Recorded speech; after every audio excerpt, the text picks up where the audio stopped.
Hello there and welcome to the Bearded Peacock. It's my channel where we talk all things Leeds United. I'm of course George. Welcome along to the channel. Any new subscribers, welcome along. Any pre-existing viewers, welcome back to the channel. Obviously we're talking all things Leeds United here on this channel. I welcome your views. Drop them down in the comments there below. It is today a match preview, of course. We are playing Watford at Vicarage Road on Saturday Saturday 3 o'clock. It's another 3 o'clock traditional Saturday kickoff for Leeds United, and we're playing 19th place Watford. And yeah, any Watford fans watching, welcome along to the channel. Let me know your thoughts in the comments there below as well. Are you going on Saturday? How much are you looking forward to it or not looking forward to it? In the case that may be that. So yeah, let's get in and level up then at the preview. Firstly, I'll just have a check in at Jesse Marsh's comments in his press conference. Obviously, I think pretty much everybody who can be available is available for this one. I know Joe Gelhardt, there was a little bit of concern about him as he limped out of the under-23 game, didn't he? But he's okay to play. The only absentees are the long-term absentees. Patrick Bamford, Junior Firpo are both missing, and Shackleton is as well, but I think there's one or two others. But yeah, it's basically pretty much as you were at the Southampton game for this Watford trip to Watford on Saturday 3 o'clock. So yeah, so in light of what he said, I'll give my predicted lineup on the screen now. I think I predicted Phillips to come in for the Southampton game. He didn't from the start. I think he will on Saturday. I think Adam Forshaw will be the man to give way, and Phillips, like you can see there, will partner Matthias Klick.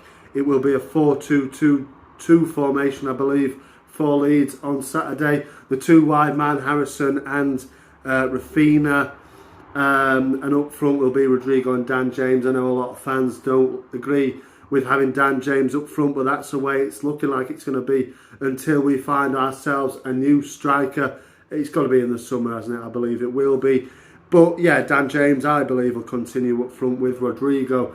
And Rodrigo's been a changed man, under Jesse Marsh. Dan James has looked decent in spells as well in his 5 games in charge as well, but obviously we need to see more, but it's not his natural position, is it really? But I expect to see that that formation, that personnel on Saturday. I do believe Liam Cooper will continue at centre back, much to my displeasure, but I think he did all right on Saturday, and he will continue alongside Diego Llorente at centre back on Saturday. Dallison at Ayling will occupy the wing back positions, I think. So yeah, there's my predicted team. But let's have a look at Watford then in a little bit more detail. So Watford obviously currently sit in 19th position. It's not good. It's not looking good for them, unfortunately. 22 points, but there is a bit of ray of light. Obviously Everton losing to Burnley, a result on the whole we didn't really want to see, but I can see some fans say they wanted Burnley to win, and it's all right, and I can see in a sense a little bit of that argument as well. But obviously, like I said, if Watford do manage to beat us on Saturday, they give themselves a big chance of getting out of the bottom 3 come Sunday. I'm not sure of the goal difference between Everton and Watford, but they could very well, if their goal difference is better than Everton, find themselves sitting above the relegation zone with Burnley and Everton both playing on Sunday. But for me, this is a Leeds United win all over for me, and I've got some stats here to back it up really. So obviously they're sitting in 19th position. At Watford, Roy Hodgson came into the manager role on late January, didn't he? And in his 10 games in charge, Watford have really struggled to score goals. Only 5 goals scored in those 10 games. Those 5 goals came in 3 games. So they failed to score in 7 of Roy Hodgson's first 10 games in charge. But Roy Hodgson, he has made them a little bit more harder to score against. only 17 goals conceded in those 10 games, which they let in 40 goals in the first 20 games. So there's no doubt that defensively, Hodgson has made them a little bit harder to beat, or to score against, really, should I say. They have lost 6 of his 10 games in charge, with 2 draws and 2 wins. Hodgson, no doubt he's made them harder to score against, but they're still losing games. They're not scoring enough goals. Like I said, only 5 goals scored in his 10 games. And like I said, they've scored those 5 goals in 3 games. I think it was a 3-2 loss to Arsenal. There was a 4-1 defeat to Crystal Palace. And then there was a 2-1 win against Southampton. So, yeah, there are your 5 goals. Not good enough, really. They do have players that on the days can hurt us. The likes of Emmanuel Dennis, João Pedro, Ismail Assar. They've got Josh King, who can score a goal on his day. Sissoko can belt one in from far away, can't he? So there's goals in that team. Juan Hernandez has weighed in with 5. Obviously, Sarr's got 5. King's got 5. Top scorer is Dennis on 9. There's goals in the team. They can hurt us. I watched them against Liverpool. I know it's always going to be a defeat, really, in the end against Liverpool, but they look good up. They're decent on the counter attack. So we've got to watch out for that. Like I said, Ismail Assar is definitely one to watch. Hernandez, if he's going to play. I mean, I'll just flash up a graphic of formations that Roy Hodgson has deployed in his 10 games in charge. So 6 times he's gone with a 4-3-3. Once he's gone with a 4-1-4-1.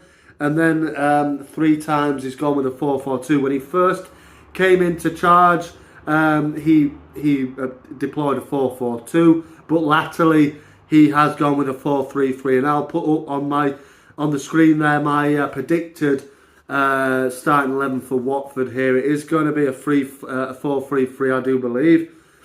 And yeah, they've got players in there that can hurt us. Like I said, I think João Pedro will start on that left, Sarr on the right with Dennis in the middle. Dennis, of course, can play on the left, on the wing. Again, a lot of these players up front for Watford, like many of these Premier League attack forces, can be quite fluid, and you will see some interchanging in positions at the top end of the pitch. But that's what I think it might be, a 4-3-3. And yeah, they have players to hurt us. They do have players to hurt us. But like I said, with all that stats and everything, they do struggle to score goals and win games at Vicarage Road.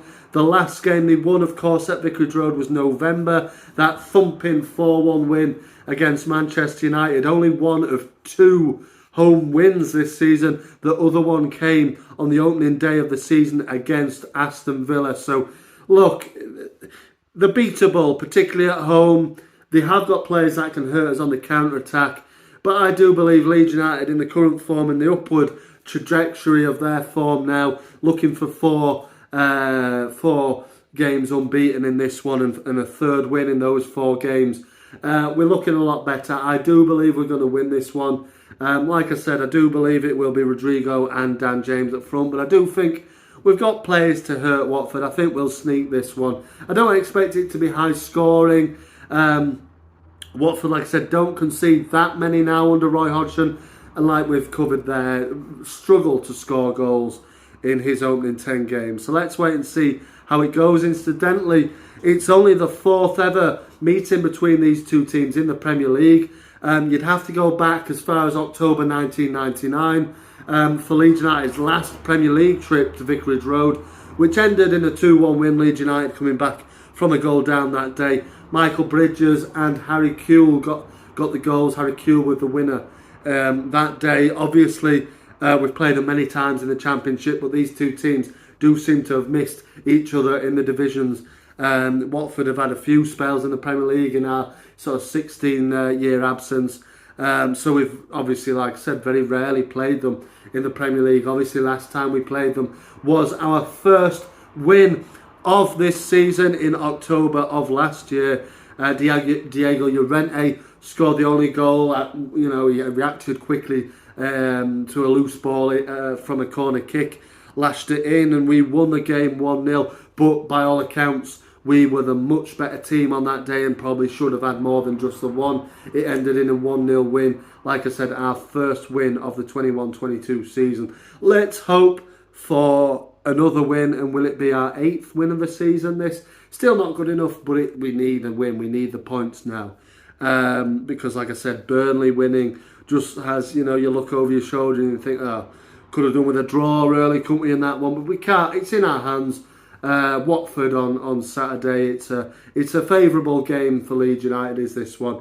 Let me know your comments, your predictions. Are you going? And how much you're looking forward to this one. Are we still very much in the relegation battle? Let me know your thoughts. Thank you very much for watching this one. Let's hope for a win Saturday. Thanks for watching. Remember to do the subscribe and like and all that business. Thanks a lot. Match on together. I'll see you on the next one.